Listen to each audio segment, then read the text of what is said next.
गद्दार युट्यूबर ज्योती मल्होत्राचे धक्कादायक कारनामे समोर आले। ज्योती मल्होत्राबद्दल तपास यंत्रणांना संवेदनशील आणि धक्कादायक माहिती मिळते।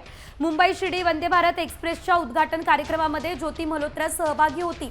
तिने मुंबई शिर्डी वंदे भारत एक्सप्रेसने प्रवास केलाय आणि तिने संपूर्ण मार्गाचे व्हिडिओ सुद्धा रेकॉर्ड केलेले आहेत। इतकंच नाही तर शिर्डी पोहोचल्यानंतरही तिचे अनेक ठिकाणांचे व्हिडिओ आणि फोटोशूट समोर येत आहे। तर याचा उद्देश संवेदनशील माहिती गोळा करणं होतं का, याचा तपास आता सुरक्षा यंत्रणा करणार आहे।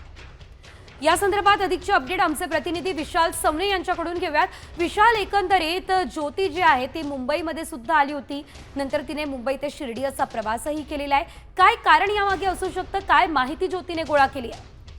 पाहिलं तर ज्योती जी आहे, ज्योतीकडून संपूर्ण घटनेच्या प्रकाराचा जो व्हिडिओ आहे, महत्त्वाचं म्हणजे शिर्डी ते मुंबई ते शिर्डी असा तिने वंदे भारतचा जो आहे तो प्रवास केलेला आहे आणि संपूर्ण घटनेचं चित्रीकरण जे आहे ते तिने केलेलं आहे।